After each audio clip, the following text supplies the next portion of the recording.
now proudly presented on SNME. That's Sunday night's main event, Patreon and free feed. Yo, we just people from the north side. Once the Timmy's hit the shore fine. Winter ready on the four ties. Heavy traffic during 4-5. Gotta hustle on your own time. Color people every port side. We just people from the north side. Once the Timmy's hit the shore fine. Hey guys, what's going on? It's your host, your boy George Mackay, Straight Talk Wrestling live, pre-recorded, New Frontier Pro Wrestling in Coburg. And I got debuting in Ontario for the first time, if my research was right, and I hope it is right, the one and only man himself, the Canadian Jesus, Covey Christ. How are you, sir? Awesome, buddy. Yeah, super excited to be here. And it is your debut in Ontario, is it not? No, my debut for New Frontier. Yeah. New debut for New Frontier, but you've wrestled in Ontario before. Oh, God, yeah, I'm trained here. Oh, you are? Yeah, I'm trained by Scott Demore. I know you Can-Am. are. Yeah. I know. I did my research. That's right. So I got to ask. You brought my. See, look at that. We're already gelling. We're gelling. Scott Demore being trained by arguably one of the most underrated minds in professional wrestling. Yep. What was your experience like?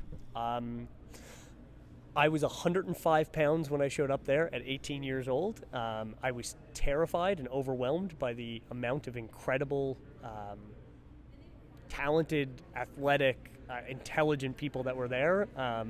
And I hung on for dear life. That's the only thing that I knew how to do. I hung on for dear life. I like that. That's all I knew how to do. I'm not. I wasn't the most athletic. I wasn't the most talented. I wasn't the strongest by any means. I have a big heart, and so if I want something and you present me the challenge, I'm going to live up to it. And so thankfully I had people like Aiden Prince and Reverso around, and so people to gel with and people to work with that were in my size, and so and people like Alex Shelley and Petey Williams to look up to, Chris Sabin, who were in the area all the time wrestling, people that I could work with in the ring and learn from, and I'm extremely blessed for that place. Scott is the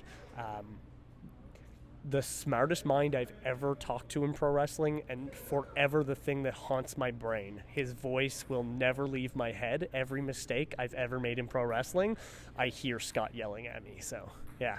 And Scott, when he yells, it's a very passionate yell. It's terrifying. Yeah, it's terrifying. Yeah. What would you rank Scott Demore's yell on a scale of 1 to 10? My mom and Scott Demore, both terrifying. Yeah, like right up there. So that's like a 9.5, 10. Yeah, 10, yeah. Sorry, 9.5. It's the click of his wristwatch that's a 10. Yeah, if I hear the wristwatch get clicked, I know he's beating the shit out of me. So You know he's coming in the ring. Terrified of your wristwatch, Scott. So I actually got to ask this, if you're okay to, if I can get your opinion on this. Him getting released from TNA, what a shocker to the professional wrestling world. Yeah, and again, I trained there 20 years ago now. Something like that now. 2004, 20 years ago. And so I've seen this happen to Scott already numerous times, where Impact or TNA have let him go or didn't know what they had in him or thought that they could do it better without him, and every time they bring him back, I assume this time is no different. I assume they'll figure out that they made a big mistake and they'll bring Scott back because he's the best thing for that company. He literally brought TNA out of obscurity. Yeah, he brought it back from death. Yeah, Exactly. Yeah. That's the best way to do it. He revived it. Excuse me. He revived it like the Undertaker. Full resuscitation. Yeah. Mouth to mouth. Yeah. He Popped knows right up. He knows wrestling CPR. I like that. Wrestling CPR. That's dope. I'm getting sound bites like crazy right now. I love it. So, Cape Breton. Yes, sir. Is where you're from. Yes, sir. Born and raised. Yes, sir. Kind of like Will Smith, West Philadelphia. Born and raised. Yeah, I played a lot of basketball. Playground most of the days? I played hockey. I was going to say, hockey we're player. Canadian. We play hockey. As you here. can see. Yeah. Yeah. So, Cape Breton, I mean, not far removed from the world, but definitely a quieter place. Fair. How do you discover pro wrestling in Cape Breton? So the east coast of Canada is very famous for Grand Prix wrestling. And so when I grew up, my whole family watched a lot of old Grand Prix. And so Leap and Lanny Poffo, Killer Carl Krupp, I was watching with my grandparents a whole lot of old tapes and fell in love with it. I saw Real Action Wrestling a couple of times when they were first touring around the Maritimes. I wrestled a dark match for them when I was 15. And so that's actually, I met Dark Angel, Sarah Stock, at that show, and she's the person who was the first time I ever heard the name Scott Demore. She told me that I should go get trained by Scott because I liked Lucha Libre so much. And so she thought that staying in the Maritimes I wouldn't have learned the things I wanted to, and that's how I ended up at Can-Am. Absolutely. And you know what? You really have evolved your career. You keep evolving your offense. Actually, I read a comment in doing my research online about how a lot of people picture you or say you embody the textbook professional wrestler, someone who has evolved, someone who is not afraid to get in the ring and not go crazy or do anything insane, but just keep it wrestling. Sure. And it's incredible to hear that and see that. And actually, the way they word it is not somebody who consistently has to put themselves in bodily harm to get over, but also one of the most genuinely nicest human beings. So when you hear that, liars, vicious liars. But when you hear stuff like that, saying that you are the textbook professional wrestler, I mean, that's coming from a wrestling fan, and wrestling fans are the hardest fans in the world to please. Oh, yeah. But when you hear that from a wrestling fan, what does that mean for you? So one of my trainers from Can-Am is textbook Tyson Dukes, and so that means the world to me. I'm training under Dukes, training under Divine, training under Johnny Bravo, under CK3. All of these people have a proficiency with perfection, and that has always been something that I've aspired toward, is the being someone that when people watch you, they are in awe of how easy your movements are, at how clean everything is, at how crisp it looks, at how energetic it is, at how athletic it is. And that's always been something that I've been amazed by, is not killing myself or killing my opponent, but having a really beautiful match. And so I grew up on Mike Quackenbush. I grew up on Dean Allmark. I grew up on Johnny Saint. I grew up on Jorge Rivera, Skyda. I grew up on wrestlers that have... Oh my God, Jorge Rivera, that takes me back, bro, man. one of my favorite wrestlers of all time. And so one of the most underrated wrestlers of all time. 100%. I don't understand why you know what, let's get into this for a second. People sleep on Rivera, and I don't know why. Chikara wouldn't be Chikara without him. Dragon Gate wouldn't be Dragon Gate without him. Toryumon Pro wouldn't be Toryumon Pro without him. He is one of the creators of the LaHave style of pro wrestling. He is I'm a nerd for pro wrestling right here, and so we both are, and he's absolutely right. I've said it a few times. Jorge Rivera gets slept on, and not only because Jorge and George is the same name, it's just George Spanish, and that's because I feel people sleep on me as well. But I mean, thank you for that.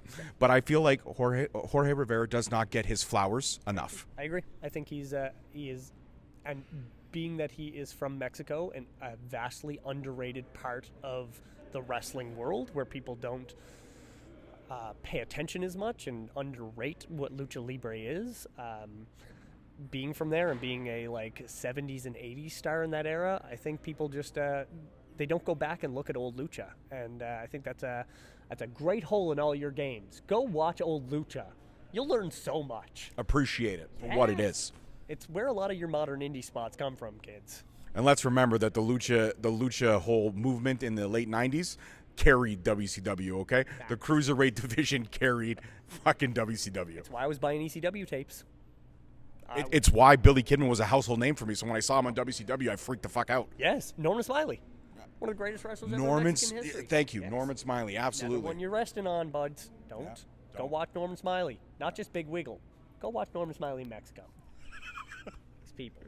So have you yourself, knowing that how much you love and appreciate the art of Lucha Libre, have you been over to Mexico? Do you have plans to go over to Mexico? Is that a bucket list for yourself? So, I have been in school for the past few years, going to school for accounting, and so as soon as I graduate from school, I can start making trips again. And so just before I entered school, I went over to the UK.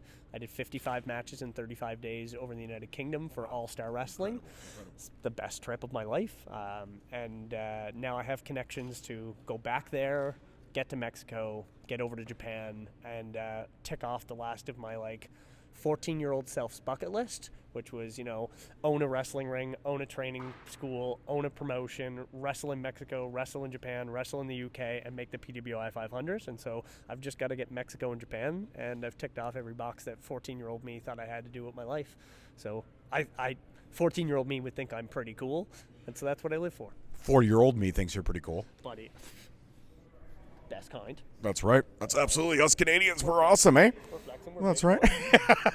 So what is it about if 14-year-old you could look at you now and all you've accomplished, especially being in the PWI 500, that's incredible. That's my mark out. Right? Absolutely. I mean, if you could go back in time and hand yourself that magazine with you in it, what would you say to 14-year-old you?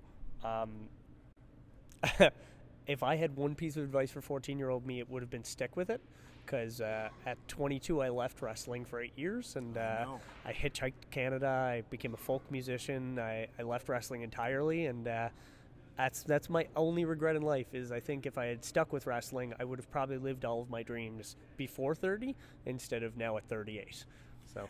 But you know what? There's a cliche saying in the world is that it's never too late. I myself started this podcast at 31. Yes, sir. I'm doing indie show commentary now at 40 years old.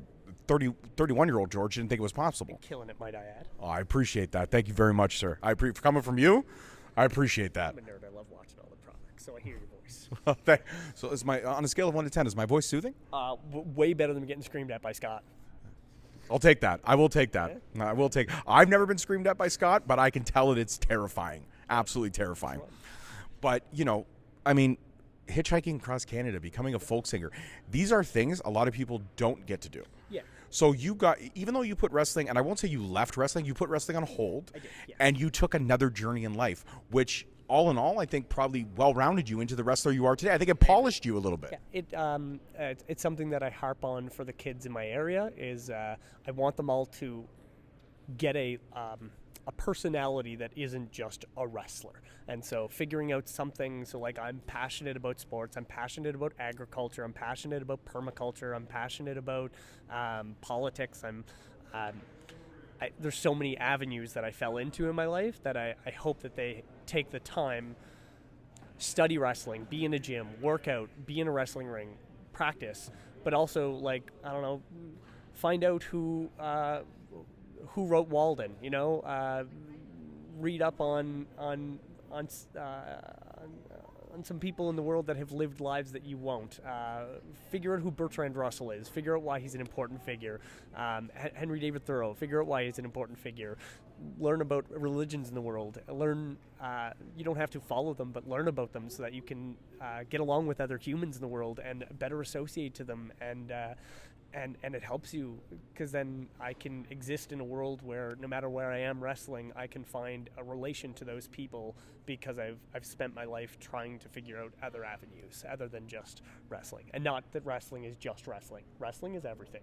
But having a personality instead of just being a wrestler, I think is very useful. I think it's the more feathers in your cap, the more empathetic you are as a person, yes, the more interesting you are as a person. And I don't say interesting in a bad way, like everyone is boring until they get out there and experience things. I just think the more you can be passionate about more than just one thing, it makes it more fun to sit there and have conversations. Like that's what we do on Straight Talk that makes things so different. I say we because my daughter and I sometimes, she's not here tonight, unfortunately, but we have conversations, and we like to have conversations and to learn about, you're passionate about some of the same things that I am. I'm very passionate about politics. I want Canada to be better. Yeah. I want Canada to be better in so many different ways. We are a powerhouse of a world commodity that we don't recognize in ourselves. Yep. We're still in the shadow of the United States of America, and I'll never understand why. I'm a big egalitarian, and so I wish the whole world could live a more equitable and less war-torn and less destroyed life. And I know that sounds very like flighty, but it doesn't sound flighty, but I would say it sounds very pageantry, because I want to end war and poverty. Yeah, and so but there's wanting and then learning the avenues toward that goal. And so I'm a big fan of the Indus Valley Civilization, which is a place that the only place I will ever probably go to in my life as a vacation will be to see the ruins of the Indus Valley Civilization, because they lasted for 3,000 years, never once went to war with anyone, and traded with everyone around them. And so I have a culture in the world's history that I can point to and say humans existed for 3,000 years in an area without ever going to war with anyone around them, and traded regularly, had massive agricultural outputs so that they could trade with people around them. They figured out that existing for each other was better than existing against each other, and I can point to it and say there's a way that we can get back to there instead of figuring out a way to get further away from that. And so cooperation over competition, I think, is the greatest thing in the world. I love that. I always say collaboration over competition. There's a little bit of the pie for everyone if you're willing to just open your mind up to new possibilities. Yes, sir. I think that's fantastic. But I think we're going to get on a tangent of going on all these political things that we don't want to do. So let's circle back a little bit. But when I look at Lucha Libre wrestling, there is a few names that are synonymous. We already talked about one. Jorge Rivera doesn't get his flowers enough. But I also feel like the generational of that WCW, like everyone recognizes the Rey Mysterios, of course. Everyone recognizes the Conans, of course. But I almost feel like Juventud Guerrero, Psychosis, they get left in the dark kind of closet that you put, like let's say we were Andy from Toy Story. They're the toys that you leave in the box once you get Buzz Lightyear. And I feel like that generational side of things, now mind you, there's a lot of other wrestlers that come out there, but I'm focusing on the WCW Cruiserweight division. I feel like there wouldn't be a Rey Mysterio without a Juventud Guerrero. I feel like there wouldn't be a Conan or a Billy Kidman without Psychosis. Am I wrong in my thought process? No, I think people like even El Dandy and Máscara de Muerte, people who ECW, one of my favorite matches of all time, Super Crazy versus Máscara, which is he's a mosquito gimmick, and it is one of the best matches I've ever watched. Still to this day, I will go back and watch it because it is super fun Americana combined with lucha, and it's that blend that started coming around in like 94, 95, and you could see it bleed. The worst thing in the history of the world being a mosquito. Yeah, which bro. Everybody hates mosquitoes. If anybody out there says I like mosquitoes, you're fucking wrong. Hey, they're fun to itch, you know. Ned Flanders, you know, sure are fun to scratch them, you know. There's a spot in that match. Go watch it. Máscara does a moonsault. And Super Crazy puts his boots up, and Máscara eats both boots in his face on a moonsault, and it's one of the coolest spots I've ever. I remember being like, I may have been 12 when I was watching that match, and it was just like, I have to do this. Like, that is my life to do that. I want the amount of people that were packed in that gymnasium losing their mind watching two humans do something so stupid. I knew I had to. Like, that's all I wanted. And yeah, there's so many underrated luchadors from ECW and WCW. Super Crazy. 94. You mentioned another one of them. Super Crazy. He cracked into WWE. He got there, but they never utilized him to his full advantage. No, and Americans don't normally know how to use the luchador style. It's why. Well, they knew how to use Eddie Guerrero, but Eddie Guerrero had to conform himself to the American style. Yep. And so, like, even back when he was a tag team wrestler in lucha, like his tag team partner really blended into that Americana style, and that's how Eddie ended up with that style. Another great luchador that nobody talks about, Madonna's Boyfriend. I love Madonna's Boyfriend. Amazing. Again, Rad. I really didn't think you were going to mention Madonna's Boyfriend. Rad Radford, one of the best wrestlers of all time. Go watch him, Madonna's Boyfriend. I'm a nerd. I'm a mega nerd. You got me going right now with some of the. Wow. I mean, we went on that Rivera tangent for a good 5 minutes. That was incredible. We could dive off a diving pool right back into it. We absolutely could in a heartbeat. When you look at the layers of a Covey Christ, and you look at your evolution, you look at being 38 years old, but still going out there like you're 20. Yeah, I still feel it. Yeah, you do. You when you see you in the ring, and I'm ecstatic that I get to call one of your matches tonight.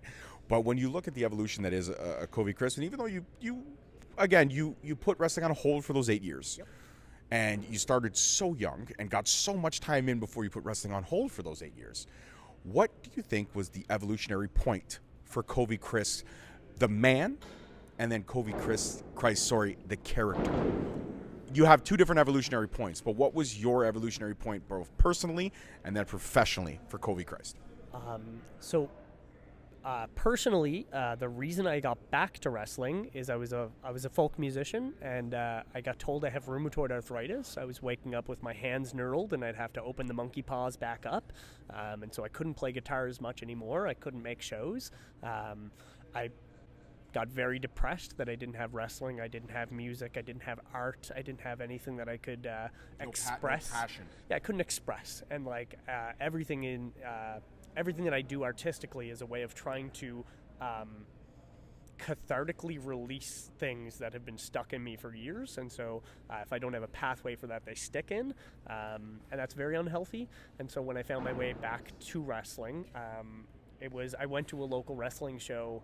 And this is going to sound so mean. I went to a local wrestling show, and I love how he says it's going to sound so mean, but with such an endearing tone to his voice. You can watch me in the background sitting like this, and then like this, and then like this, and then like this, and you watch me just get horrified. And at the end of the night, I walked up to one of the wrestlers and I said, like, where did you train at? And he looked at me and he went, who trained you?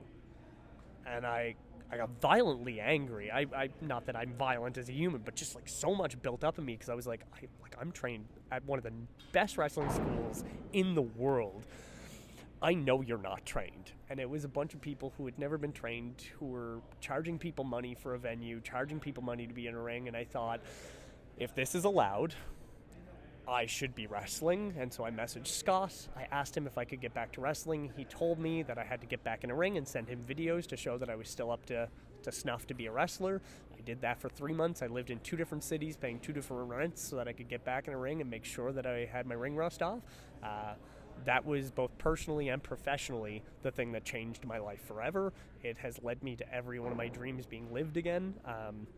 And I I joke around all the time that I just don't have a character. The reason I put Christ on the end of my name was literally just shock value on a poster. That's all that was that people would see it and double take. I think the Canadian Jesus sticks, though. I mean, if you were to rock that out as a shirt, I think that would sell like fire.